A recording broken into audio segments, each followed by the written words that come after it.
Hi, namaste. My name's Uma Dinsmore-Tuli. I got a little question for you.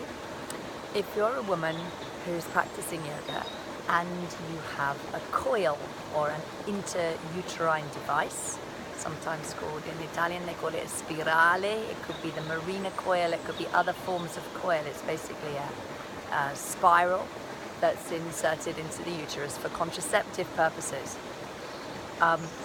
My question for you, and this is a quick question, is that if you practice yoga and you have a coil inside, I'm interested to know what your experiences have been of certain kinds of pranayama and kriya practices, because over the years, and I've spent 20 years teaching yoga to women and supporting women in all stages of life and with yoga.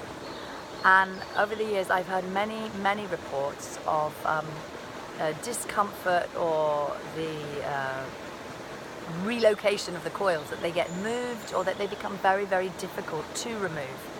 And I'm concerned about this because the number of reports that have been coming to me recently are increasing, and I'm also aware that yoga is increasing in popularity, and that perhaps not many teachers or practitioners are fully aware of the impact of certain yoga practices upon the presence of the coil within the woman and upon the later possibilities of removing that coil. So here are the practices I'm concerned about this, and I'm interested to raise awareness about it. So I'm currently putting together a pamphlet, a little ebook about cautions. And this is my current thinking on it. When I wrote Yoni Shakti, I made a list of things that I thought were really unsuitable practices, that you want to avoid them if you've got a coil inside you. Those practices include Kapalabhati, so the shining skull breath. It's a pumping breath, which in some schools of yoga is called the breath of fire. So Kapalabhati, Bhastrika, which is similar to Kapalabhati but has a forced inhale and an exhale. So that's Bhastrika, the bellows breath. Also Agnisar, the pumping breath, the breath of the essence of fire, and forms of Nauli, Madhyamaka Nauli and the churning Nauli. Certain kinds of Uddiyana Bandha, the uplifting bandhas, I'm also concerned about. I'm not saying that these practices are bad. I actually practice these practices myself on a daily basis, and over the years have engaged with them in different levels, before my pregnancies, after pregnancies, and now in my full engagement with those practices at this time in my life has changed. But I'm interested to hear from you and your teachers if you take any precautions about this, because it seems to me that nobody really is quite aware of the impact that it can have. And I'm concerned about women's health, and the avoidance of future suffering is my main concern here, because it seems that suffering and pain, difficulty, concerns about the contraceptive effectiveness of the coils, and concerns about how they get moved around. And we do these really powerful practices, sometimes even Mula Bandha, depending on how you do it.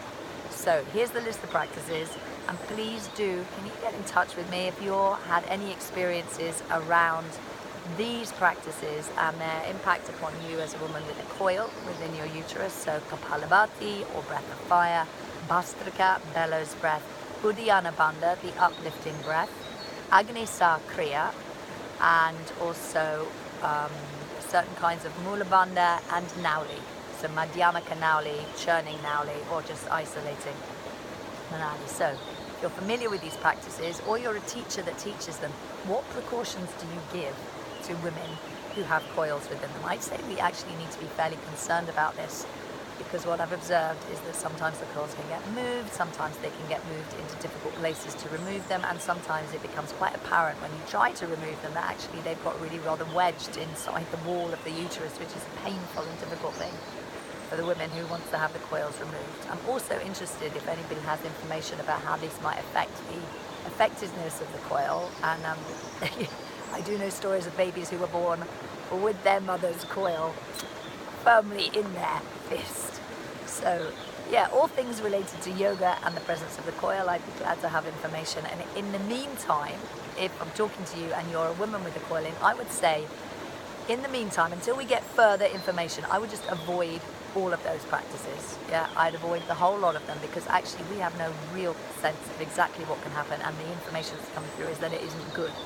So let's have a think about this and help women to find yoga that suits them, yoga that supports us, and not yoga that causes difficulty, suffering, or other concerns. Okay, so thanks very much. The easiest way to contact me is through the Yoni Shakti site, yonishakti.co, and you can send messages to me through that way, and then maybe together we can raise awareness of this quite important issue, because it affects quite a lot of women, and I care about women, and I care about yoga, and I care about getting the right practices for the right people at the right time, and that means raising consciousness and awareness of this issue. Thank you for listening. Let's get on it, okay?